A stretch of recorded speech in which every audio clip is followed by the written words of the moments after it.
participants that have been on the calls before. So we've gotten some great feedback that some people have been able to listen to these, even though they weren't able to be present at the time. And they have given them some great, just ideas and some creativity and some thoughts to ponder. So it does seem pretty worthwhile. Yeah. We should also just mention that they go on YouTube, so they are available for other people to watch too. So just so you know, we record these and they're out there in the internet world. Yes. So if there's something you don't want out in the internet world, that might not be something you might want to say. Denise, hello. Hi, Neil Ann. Yeah, the name says Star Piner, but it's Neil Ann. What's happened? I don't know, but I do know. Probably Neil Ann, you might have gotten somehow one of her invitations. But Chris, if you want to make me a co-host, I can fix that for Neil Ann. You know, what I was going to say, I didn't have the link last week, so she forwarded a link. That's probably how. So I'll fix it so we've got that right. Okay. Sorry. No, it's perfect. We're glad you're here. Yeah, always. There you go. You are currently a co-host, Meredith. So thank you. Hi, Imelda. How are you? Welcome. We're just getting started on our Friday conversation. This is our second to last one. Next week we'll be kind of wrapping these up. 10:30. So I was going back and kind of looking at some of the chat boxes and seeing what we've talked about before. We have really gone around the loop, around the tree, around the whatever it might be, around the block with all the different topics we have talked about. So I have a couple to bring up today. Imelda, I hope I'm not putting you on the spot, but I was thinking about you today. And can you hear me, Imelda? Yeah, you're on mute, but I can see you can hear me. Okay. I was just thinking about the article that has been in the paper lately about the Felician sisters. There was an article in CNN, and actually randomly on Facebook, one of my friends who, they don't know what I do, and we're acquaintances, and they had popped the link in there. And I was wondering, Imelda, I just know it's so close and dear, and you had sent some things out. Is there any thoughts or comments you'd like to say about that? And I was kind of hoping we might just take a moment of silence or whatever, just to reflect on their loss. I don't know. Jill? Can we kind of summarize what that article was too for those who didn't read it? And I can find the link and pop it in the comment box. The one I sent you, Jill? Yes, and it was in the New York Times as well. Yes. There's an independent Catholic periodical called the National Catholic Reporter, and they did a feature article on the convent in Livonia, Michigan, where 15 sisters in one convent died. And as Jill's remark was, it's heartbreaking. And I wrote back and said, it is heartbreaking, but what is so strengthening and hope-giving was that it's the sense of community among these sisters that will hold them together and enable them, it will deepen the bonds of community and strengthen each of them and the community as a whole because of that. And if I could just add this personal note, I get newsletters every day from the American Medical Directors Association organization, and there's always COVID news. And 2 days ago, there was an article about the uptick in nursing home cases in hotspots. And San Antonio is one of the biggest hotspots. And in my congregation, where we have maybe 28 sisters in our nursing home, we've lost 6 or 7. And that's just been since the beginning of July, with a concentration over the last 2 weeks. Now, the blessing for us is that we're going to have our annual assembly this weekend by Zoom. So it's going to give all of us the opportunity to be together in one circle, to honor these sisters and to grieve our loss and to exercise the solidarity that community brings. and that's what I experienced with the Felician sisters. And those are my comments. It's I might add this. You know, the data shows that there's no correlation between the star status, whether you're a 5-star or not, and R on the any citations for infection control. There's no correlation between that and the number of cases. Also, having said that, there is an amazing lack of COVID in any nursing home or community that uses the household or the small household or the greenhouse model, because we're living in smaller numbers of people and we have consistent staff. So one nursing home administrator who has a household model told me that one staff member tested positive. All they had to do was to test every staff member and resident in that 15-member household and take appropriate measures. Of course, the regular testing goes on, but they know there was not that same exposure to the whole population or even to one wing of a long-haul nursing home. So let's hear it for culture change and hope that that people that are looking for changes in how we view aging and people who need supportive services will be sensitive and committed to the kinds of changes that our experiences have told us we need.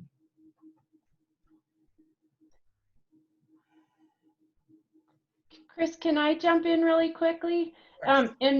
Sister Melda, every time you say something, it inspires me and touches my heart, always. And I one of the things I found really interesting, and I put the link to the article in the comment box, and I'm just, one of the things that struck me, because this story started in a journal, and it ended up in the New York Times, and it ended up on CNN, and it's ended up in a lot of different places, this story about Felician sisters. And that story touched all of us very deeply because we work with that organization, and they are an amazing organization, an amazing group of people. But one of the things that was different about that story is it was very touching. It was very much about the pain of the community. It was very much about, wow, human. It was very human. And that is not what we generally see in any other stories about deaths in a congregate living setting from COVID. And I wonder, is it because it was the sisters organization and we assume better intentions, but how, those are the kinds of stories we need for all these other situations where there has been incredible loss of lives of elders. I'm just curious, what is that about? How do we get more of that versus the demonization, basically, that somebody did something wrong? There was nothing in that article that anybody did anything wrong. It was just That's right. heartbreaking loss and how painful it was for the community that experienced it. And it's rare that those stories are out there about our field. Yeah, Nelia, go ahead. May I make a comment here? Please. Please. Jill, the way I would explain it is there's mighty power in prayer. Mighty power, as most of all of us know. And when God, by his grace, by his desire, wants to bless something, believe me, nothing can hold it back. And it will show up, even if an atheist wrote the article. It would be, not that we can't learn from the article how to present it sensitively, but nothing more than God's Spirit could take it to the hearts of everyone who would read it. That's my experience. Thank you. And I would say, supplementing and affirming that God's Spirit expresses itself in human actions. So we have the physical and the historical attributes of physically living in community, which certainly enhances certain aspects of understanding community. But the Spirit is within every good human action. That's where the Spirit is. And when we use the expression Spirit-filled, that's what it means. So when we see people on our team or a family member coming in and expressing kindness, that's the Spirit. That's the Spirit. And so what we need is a new Pentecost in long-term care. Thank you. Imelda, will you explain that a little bit? Even me as a raised Okay. Catholic, I'm thinking, oh, what's a Pentecost again? Well, okay, the Pentecost, when we were all filled, the disciples were filled with the Spirit, and they went out and they did this and they did that. Well, this was not an original idea. It was an article I read by a Jesuit priest. He says, who would you choose to have with you, Jesus or the Spirit? And he said, most of us would choose Jesus. But actually, it's the Spirit that was sent to be with us and is with us. And then this Jesuit goes on to explain how the Spirit is revealed in our human life through human actions. And he said, when a mother or a parent experiences and expresses parental love, that's the Spirit. And when we reach out or someone reaches out to us, that's the Spirit. So I think that's a new learning to recognize the divine among us. So that's the Spirit. Does that help? Yeah. I mean, it's a whole new concept because so many of us have been raised to separate spirit from spirit and holy from the world and the flesh, but it's not. So any act of kindness is an expression of the Spirit. And a lot of us church people don't like the expression, be filled with the Spirit. It scares us. But when we act in those ways, we are filled with the Spirit. And so we want to call that Spirit to the presence of all of our deeds. And I think it's an important aspect to integrate with our teams as we remind them of how noble their work is. Well, I don't know about anybody else, but I just feel like I'm going to have a better day after all that. I just feel like I'm just, and I'm not going to church every week. I'm telling you, I send out good vibes. But I just feel that was really, really touching. Go ahead, Imelda. Did you want to say something else? No, I get on my soapbox pretty easily, I guess. But one thing is, I'm looking forward to this Zoom time with my sisters on Sunday afternoon. And we'll be talking, it will come up because I must share with you that the communication about whether the death of one of our sisters has been COVID related has been withheld from us.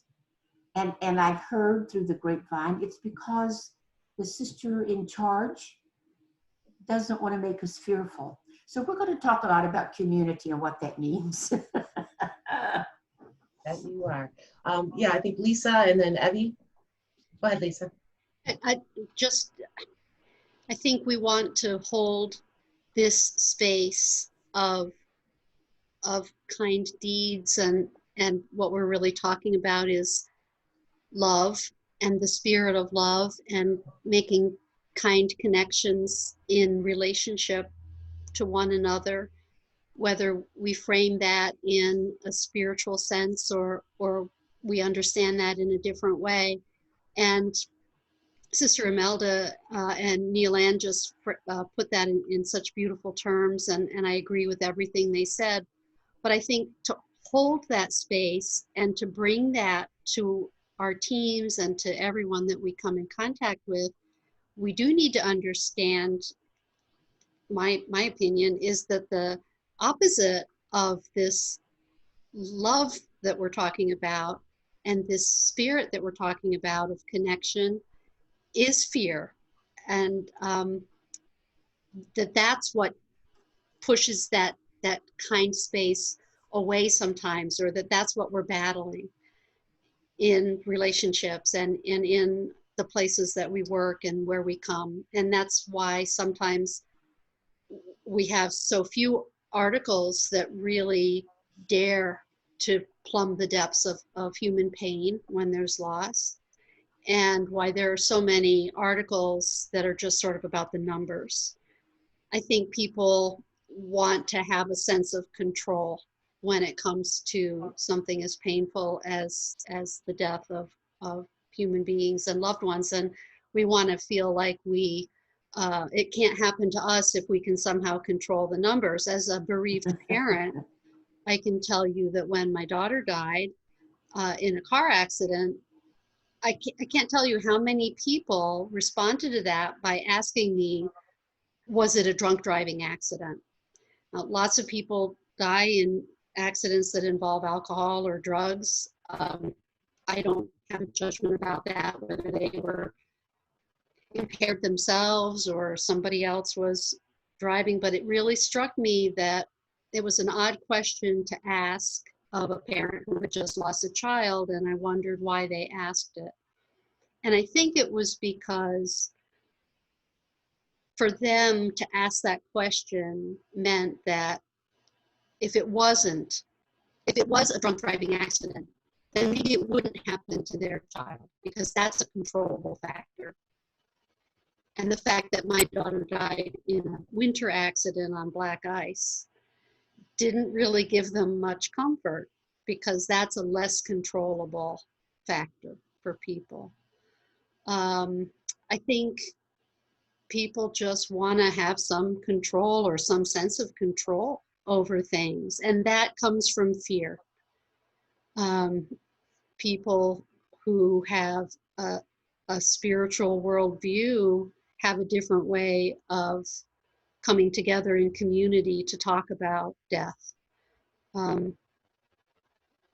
It's just a different kind of a conversation depending on what your worldview is. I'm not saying that people who don't have a spiritual worldview don't have a way of handling that or dealing with that, but these are conversations that we have to have, and we have to have some kind of sense of meaning about our work that transcends the day-to-day, because when we don't, fear is what takes over, and we're scrambling all the time to push that fear away, and it keeps us, I think, from having those deeper conversations about what is truly meaningful about our presence here in the world, our relationship to each other, and the meaning of our existence and our connection to each other. And that's the conversation that we're having that feels so good.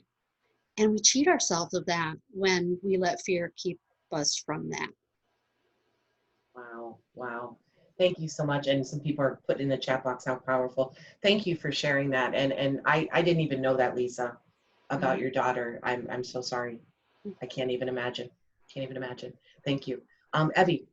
Yeah, so I just want to add, and thank you, Imelda, and Lisa and Neil Ann, for all that you said. I'm not a religious person. I never have been. I have no connection to that. However, I've been on a spiritual pursuit my entire life. I've studied with Tibetan monks, and I've been in India at ashrams, and then I got into therapeutic touch, healing. And what drives therapeutic touch, what drives the healing moment, is compassion and intentionality, intention to help somebody without judgment. No matter what the circumstances are. And I really, that's when I really began to integrate and understand that karmic thing, that when you do good deeds, it's like you draw in, it's like a magnet, you draw in good into your life. And when you do bad things, you put out bad into the world, and you draw that more into your, so really we're coming from the same place. And whatever your philosophical or religious belief may be, the most important thing is that we focus on compassion, kindness, doing for one another, that golden rule. And I think we're in so much disarray right now as we're seeing the opposite to that. We're seeing that conflicting, almost like a battle of good and evil. And I have to believe at my core, and thank you for all that you all said, that we are going to win and create a passionate, a compassionate and caring, beautiful world. And that's our mission. And we've been trained for that. We've all been trained to do that, with whether it's Eden or whatever it is that we're doing. We are trained to do this. And so we have to keep up that loving battle, that rainbow warrior battle, that we do battle with love. Thank you, Abby. Thank you so much. Yes. Ugh. Wow. This was going, and it's so funny because, you know, we think about these calls. Obviously, Denise says hello to everybody, by the way. She has the day off. Denise Hyde has a day off. I believe she's shopping with her sister-in-law, so she says hello. But, you know, we think about these calls ahead of time and try to brainstorm. And I was really thinking about some different things. And some of the things I was thinking about was this, like, resiliency. And I have an Echo show, and it says, it asked me to, like, ask Alexa for her wellness tip of the day. And so I was downstairs this morning and I said, okay, what's my wellness tip of the day? And it was about laughter. And so, and how powerful laughter is and how to just surround yourself with that. And I really think this goes into what we're talking about. It's that negativity and fear almost versus the spirit and the kindness and the community and the connection and the empathy and compassion and resiliency. Like, I just, it's really interesting times right now. So I think, Jack, you put a comment in here earlier about talking about it's emotional fuel to accelerate the move toward the reforms we need to give our oldest citizens the care and respect they need and deserve. I think we were talking about the Sister Melda was talking about being filled with the Spirit. Is there anything you wanted to comment on that, Jack? Or? Well, excuse me, I'll just say our current model, the biggest flaw in our current care model is the AB room and the shared bed. I mean, that's just, you know, but the idea of the Shabbats and or whatever, I don't get that word right, but, you know, the modern idea. And that's all born of legislation from 1965. And changing the political dialogue is so difficult to make it so that the reimbursement could follow the quality of the experience rather than some outdated notion of what a hospital for people who are failing ought to look like. And so in order to change political dialogue, you have to appeal to the emotions. And I think it's very sad and tragic, the losses that so many of us are experiencing. I'm in an age, so I've had friends who have fallen to this illness, and yet I go out on the streets and nobody's wearing a mask here. And this morning I tried to avoid a man and he laughed at me. So I think that we need these emotional stories, as heartbreaking as they are, to get the attention of people who may not realize the full gravity of what their opinions are, so that we can change the political dialogue and make our nation, our world, to be all that it ought to be. We should cherish people and not warehouse them in centers where nobody really wants to live. Jack, that's twice today you've hit me over the head with a ton of bricks. Your Eden moment went live on our page this week and really touched me. And thank you for sharing here again. I learned so much from you. I jumped out earlier to get a sandwich, and I live in the state of Tennessee. That would be considered a hot spot. And thankfully, our government has ordered a mask mandate. Finally, it went into effect this week. And it's sad that that had to happen for people to start wearing it. But when I walked into this establishment to grab a sandwich, neither one of the people had a mask on making the sandwiches. And he asked me, "Do you like wearing a mask?" And then he started to say that he had just taken his off, because I guess because I had my mask on, I might be the mask police. And I let him know that, I know that I work with elders. I work with people that are very at risk of this, and thousands of lives have been lost. So yeah, I wear a mask. But those are the kind of conversations you have just when you go get a sandwich right now. It's so divided here. And you're right, we've got to tell the stories. And just briefly, this virus does hit home. It was a different virus, but when I met my husband and we were just dating, his brother died of the H1N1 flu, right when it was attacking the young, mid-30, healthy-year-old people. And within less than 30 days, he went from healthy to no longer with us. I never got to meet him except for on a ventilator.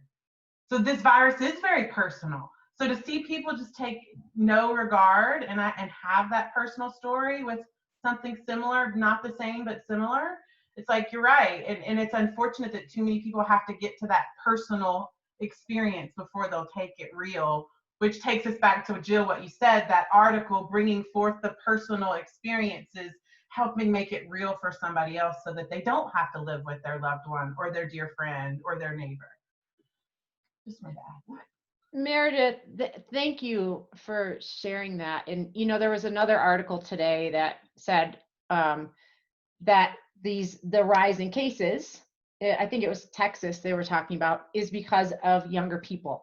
It is not, and that's where I think the danger is with blaming nursing homes. Yes, there are some that have done things that aren't right, but it's all of the decisions, all of us, and people who are 20, people who are 15, people who are whatever, we are the ones that are infecting the people that are going to work in these communities. And so that's where I think that human part, that yes, it's painful to read about the Felician sisters and the lives that were lost, but it's important, and also to make that connection that it wouldn't get in there if it wasn't spreading in the community. And I don't think we talk about that enough. And Meredith, thank you for bringing that up to those people you encountered today. I mean, it might have not been what they were expecting, but they got it, right? Yeah. Good for you, Meredith. Yeah, Jackie, go ahead. So I'm originally from Western Massachusetts, where the Holyoke Veterans Home is located, and everybody's heard that story of how horrible that was. And I have friends who work there. And, and my dad was a veteran. He never had to be there, but I'm thinking about all of our veterans that stay in veterans homes that did not get protected. And the fact that so many men and women had to die. And the fact that, to Imelda's comment about, not being informed, the staff was not informed that people had COVID in there. So staff was coming and going. And one of my friends who works there is a nurse, says she feels like she's killed people because she wasn't given the information. She's got this huge amount of guilt over the fact that she didn't know people had COVID.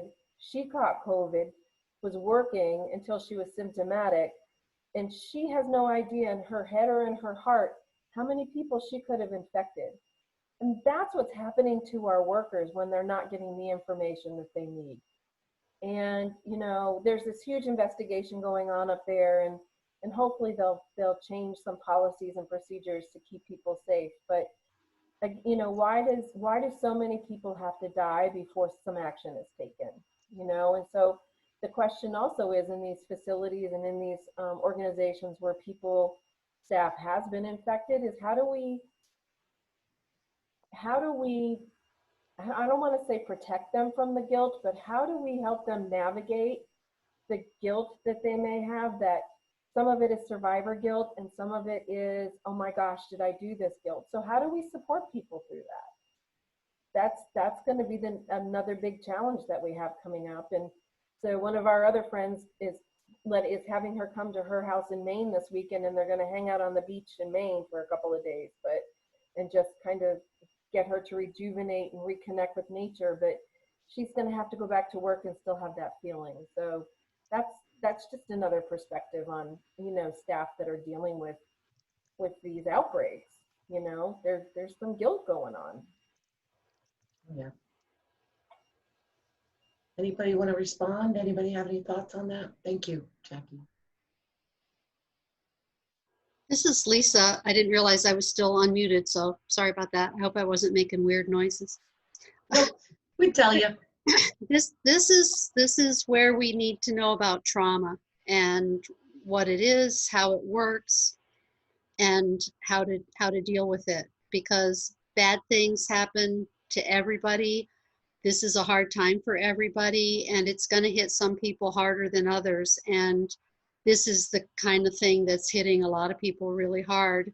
And it's not just the kind of thing that some folks are going to shake off really easily. And that there are some very concrete things that can be done to help folks get over it. It's not something you have to live with. It's not something you have to suffer with. That there are, the word treatment sounds very clinical, but there are approaches that can help people heal from this trauma. And we were, before COVID hit, we were talking a lot about trauma-informed care because of the phase 3 requirements that CMS had mandated for nursing homes that came into effect last November. And my worry is that they're going to get lost in the crisis, but they're going to be more important than ever, not just for the elders that we care for and care with, but also for every other member of the care partner team. So I just always want to put in my 2 cents for being trauma responsive and trauma aware. And we can continue that conversation as much as we need to, because it's really an important one. Thank you, Lisa. Yeah, that is one of your areas of expertise, one of them. Evie, please. So I learned early on in my nursing career that trauma stayed in your cell tissue, it stayed in your body. And it became very apparent as a dementia specialist when I started to see people. I had a woman who 59 years old, she was one of my clients, who had every morning at 10 o'clock, she would scream at the top of her lungs when she had a bowel movement, every morning. We checked her out clinically, couldn't find a reason for it. I was already in doing holistic woo-woo kinds of stuff. And so my brain was about things that happened to people in the past. This is like back in the 70s or 80s. And so I asked her husband, had she had any traumas? And he thought for a minute and he said, well, 30 years ago, she had twins. But 3 weeks after the twins were born, she passed a calcified fetus. So the triplet that never formed. So for women who've had a baby, you know that when you are birthing that child, it feels like you're having a bowel movement. It's the same thing. So her bowel movements triggered not the memory, but the charge of the memory that was still in her body, okay? And so I mean, when I asked her husband, I said, was she allowed to grieve? I mean, did you talk? He said, no, I wouldn't let her talk about it. It wasn't real. And that's when I first understood how trauma stays in our cell tissue. And when I worked with people living with dementia, I was veterans and all kinds of people. I knew so often when they were acting out that they were just reliving a trauma, not the memory, the charge of the trauma. But there are many things out there to get rid of that from your cell tissue. There's something called EFT, Emotional Freedom Technique. You can look it up and you can do it yourself. There's EMDR. There's different methods that actually release that from your body. And it's a technique I do, and I have even pictures to show how trauma is released from the body using thermographic scans. So the reason I'm telling you all this is I want you to understand that if we're going to start really caring for each other and for our staff who are feeling this trauma, we have to look at ways to find out how we can help them release this trauma. Therapy isn't enough. You need more to go into the body and release it. Wow. Ooh, Christina. Yeah, so just to add on to that, so we're certified foster parents, and to become a foster parent, you have to go through, a bunch of these courses that talk through a lot about trauma. And one of the things is they kind of talk about is that when kids come into your home, a lot of people want younger kids because they say, well, they've had less trauma. But the truth is that now more and more studies are showing that it's not just about the trauma that you have experienced in life. Kids hear things and they experience, they are, internalizing things even in utero. So if they enter a home that is an abusive home, they have heard all those things throughout the pregnancy too. So, thinking about that with elders too, a lot of times they've experienced trauma even before, throughout the whole of their life, and never, like you said, never been able to talk about it. And so they're just reliving it on a constant basis. And a lot of people, they talk a lot about how kids don't feel comfortable talking about it. They don't know how to express it. And I think a lot of times with elders who are living with dementia, we see the same. I think a lot of the same things are happening too. It feels they've been told not to talk about it and they don't know how to express it too. So I think really encouraging elders to feel like they're free to speak about it. But on top of that, just on a kind of separate area, but everybody processes trauma differently, and it is not one size fits all. And so I think just, I know that there was a while back, there was a day honoring those who had passed, elders who had passed as a result of COVID.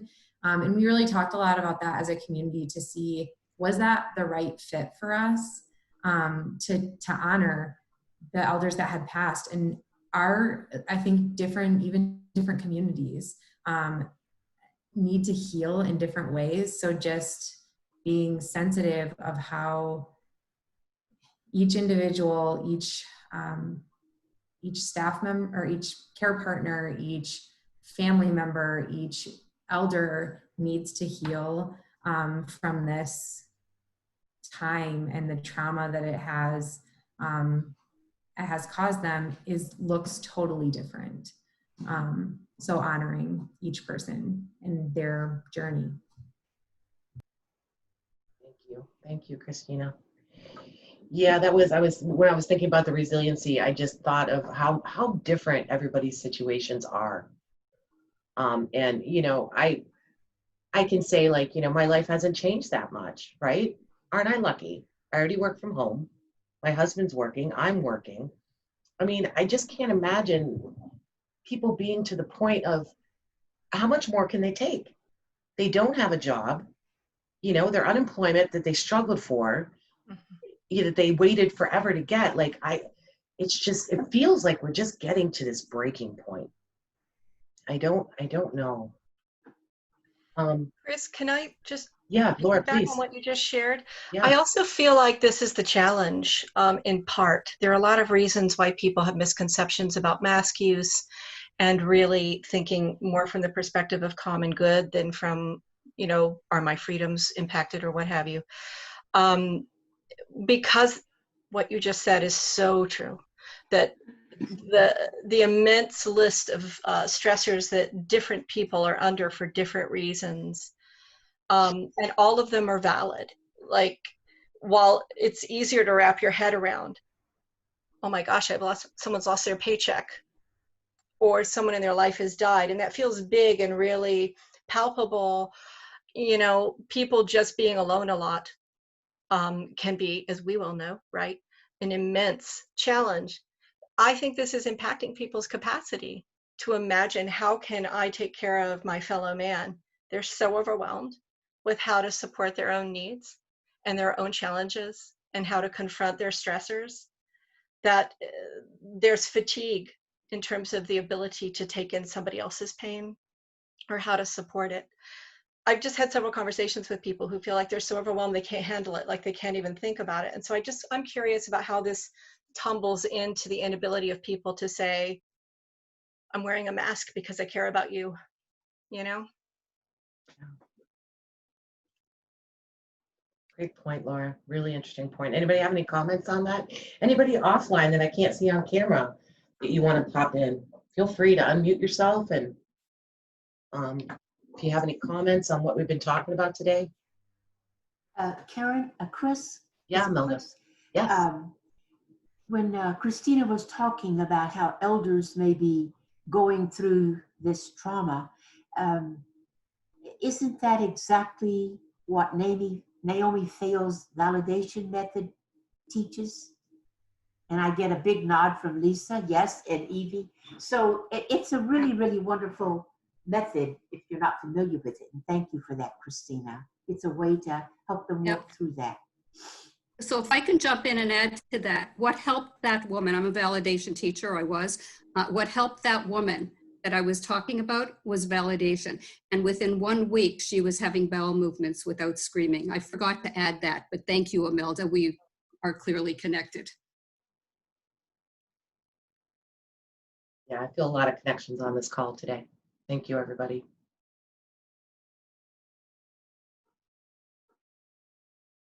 Thank you, Marlena. I know Marlena's off camera, but she said she's so overwhelmed with all the great information being shared, she doesn't know where to start. So thank you. Thank you for being here. Everybody that we can't see that's listening in as well. Star, we haven't heard anything from you yet. How are you?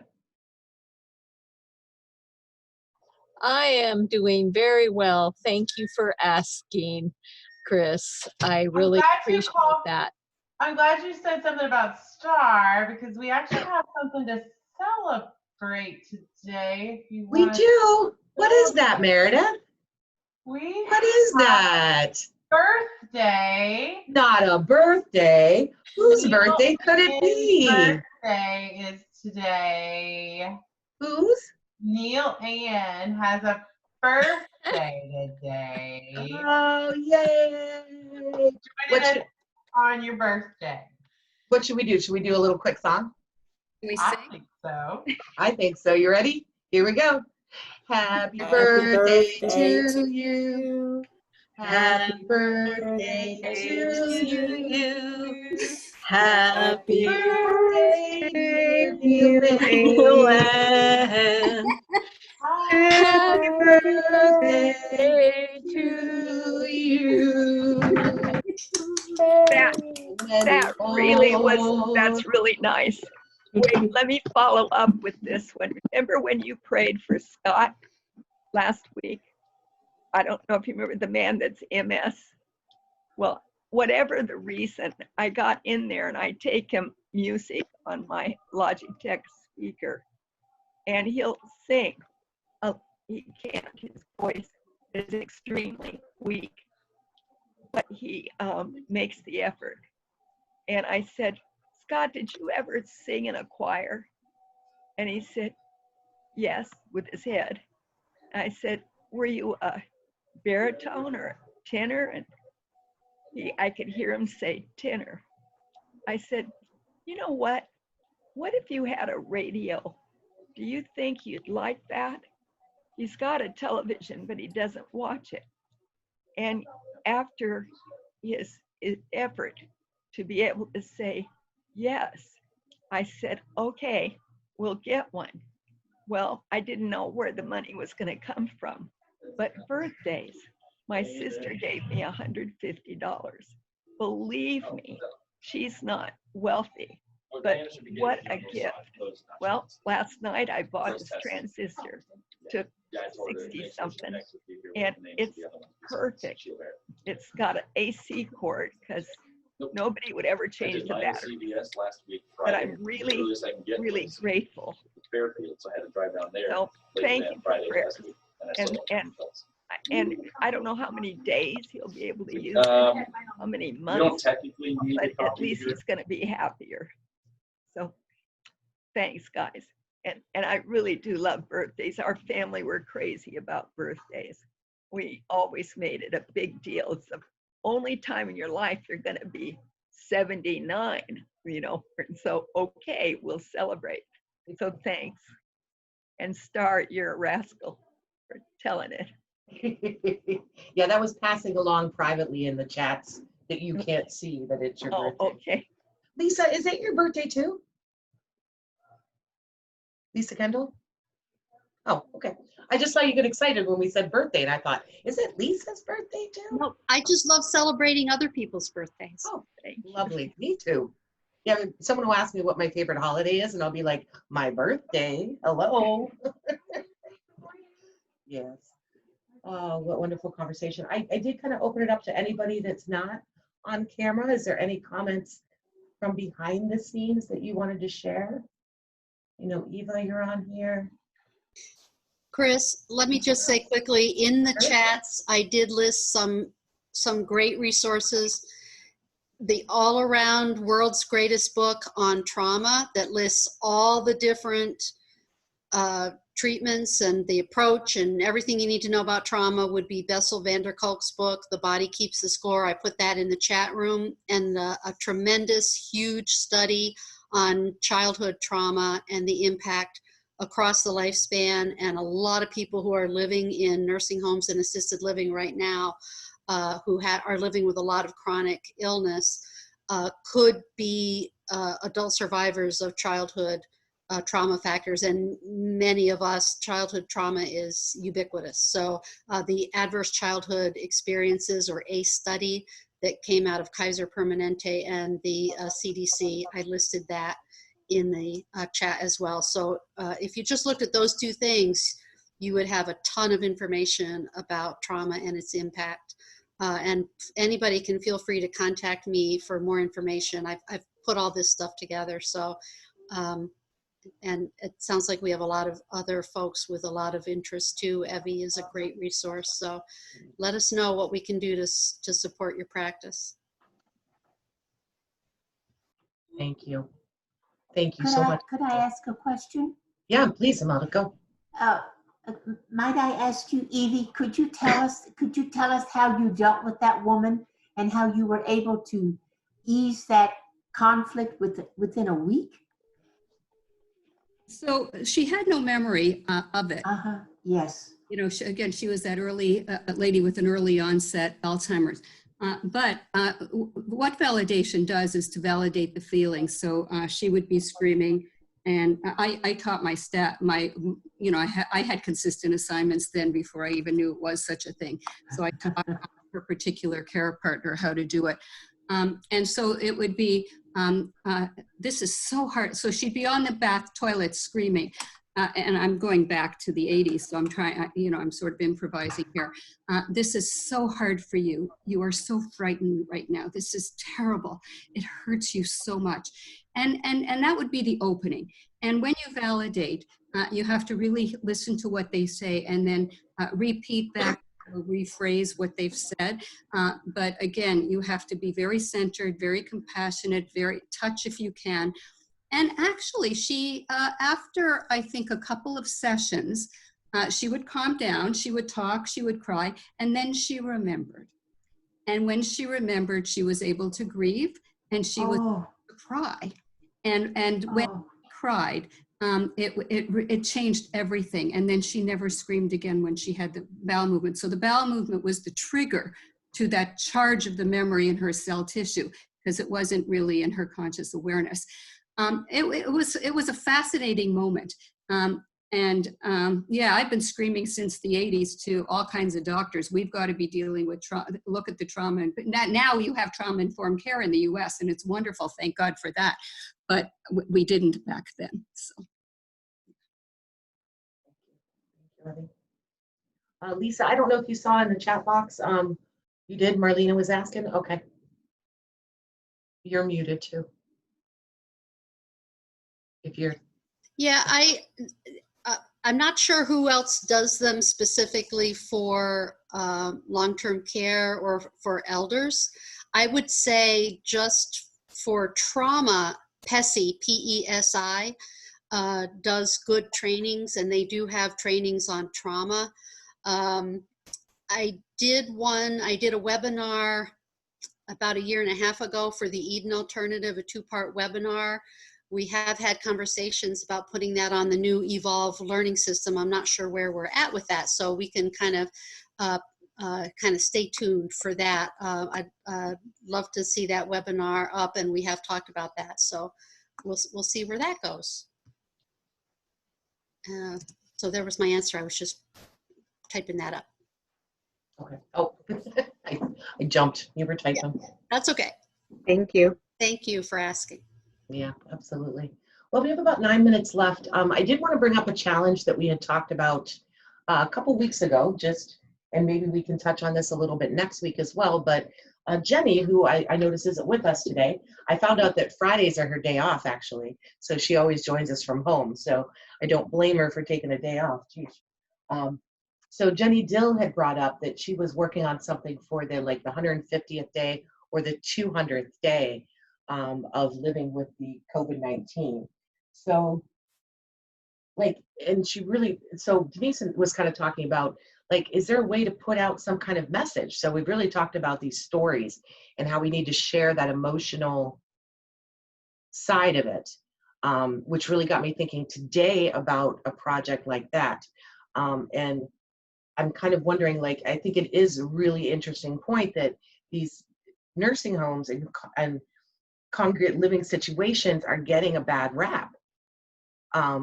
They're not seen as, it's seen as a negative, people are doing things wrong in here because all these people have died and all that.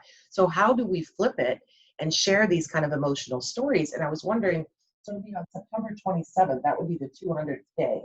So maybe we can think about what that might look like. I know I was just thinking this morning and I'm like, wow, wouldn't it be cool to do a StreamYard, we did this whole thing with our award show of different people coming in and out and talking and sharing their stories. And I don't know, would that be something, or different organizations kind of putting together some kind of message with the people that live there?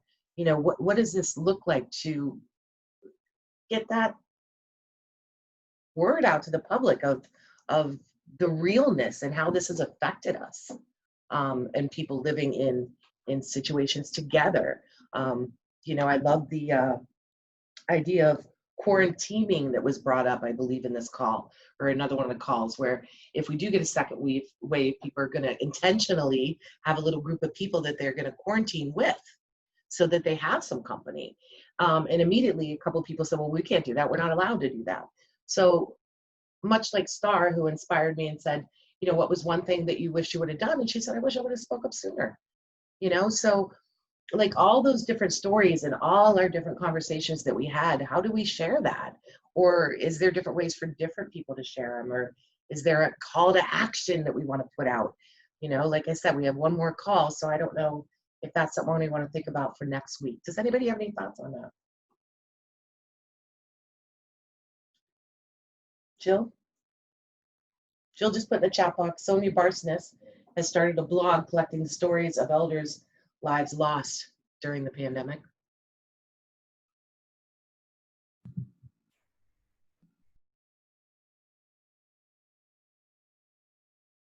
Anybody have any ideas?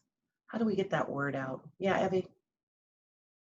So, I'm thinking we have a number of Eden homes, and Star, your home. There are many homes who have kept either COVID at bay or had not had a major impact in their homes. Sherbrooke, there's different homes throughout the country. I'm sure Angie's got some homes where they've really managed to keep it at bay and yet keep up that love and compassionate support that we culture change people do. So what if we had them speak regularly or write an article and blast it into Twitter, into Instagram, and to Facebook, but constantly, so they can read what is going on instead of what is not going well, what is going well versus what is not going well. I think one thing that I guess I absolutely agree, sharing things that are going well versus what's not going well. But I think that the tricky part is that you see the things in homes that have COVID in them, But I think that the other side of it is you don't see all of the things like if, you know, in a home that does have an active case of COVID, all the things that happen beyond the sickness. So like beyond the sickness is people intentionally taking time to connect, spending time, you know, in PPE to make sure that residents are, you know, sitting next to people, and just those, I think that really intentional time connecting with people still, and that it's not just people are not, I think that the reputation is that people are dying alone. And yes, that is unfortunately very sadly happening, but also that's not across the board what is happening. And to be able to share that that this is not defining the nature of what's happening in nursing homes, that residents or the elders are still connecting, and they still are deeply caring about each other. They're still trying to find ways to support all care partners. They want to do things to help their community because it is their community. So I think kind of sharing those stories, because when those types of things show up in the news, all they see is the death and dying and the sickness versus the health, that's the emotional health and the physical health that's there. Wow. Okay, Christina, you just locked it for me. You and I are going to have a date. We're going to do an Eden moment, and the title is going to be called Beyond the Sickness. I already got it for you. We'll just come up with a description, and I need you to do just what you kind of did in like 3 to 5 minutes, okay? Are you willing? That was powerful. Right. So we are doing these Eden moments, but I'm serious, Christina. Actually, I really am. I'll get your email from Denise. But I think those kind of, go ahead, Meredith. I can get your email. Thank you. Send it to me. But I think those are kind of the things we're looking at, right? How do you take that? And I know we're already doing the Eden moments, but I don't know. There's got to be some other stuff. Jill? No, just the only thing I'm thinking, and I love sharing a different side of things because I think it helps to counteract the very ageist messages we're all hearing right now, right? That we don't hear the stories of people, older people, having quality of life and helping other people and those kinds of things. And then the other thing that I just can't, and I don't know, you know, we don't have a huge marketing budget to do a big PSA, but I keep thinking about what Michelle Daniel said about, you know, the reality of this is that people are going to be separated from their loved ones, and all of our team members that work in communities are going to be dealing with this until our society gets this under control. Like this is going, and so I really loved what she had to say, that, you know, this is an act of love. And if we don't, like, we have to get our acts together. But again, that's a huge lift considering our country. And it doesn't seem like it's just our country. I've been seeing kind of similar things from other countries too, where things aren't going well in communities because we haven't stopped the spread in society. So I don't know. I think it's great to tell the great stories, and this isolation is going to continue until we get our act together. Yeah, I could see us doing a big, like, kind of thing, like the next normal, and have everybody send in different pictures of really cool things happening, you know, during the sickness, you know? I don't know. Yeah, Well, I don't know what the answer is. I don't know. Well, you all we're together. We are a think tank, and I think we have proven that today. It is 1:30, and we're going to sign off. But I do want to thank everybody for their just their spirit today. I think Imelda started us off. I did want to touch on that, and I think you really helped set the tone today, Imelda, with your loving and caring spirit that I feel as well. Like Jill said, every time I talk to you. So everybody, thank you so much. We will be here next week again for our final call. And I hope you all just stay safe and be well, and See you soon. Thank you. Thank you, everyone.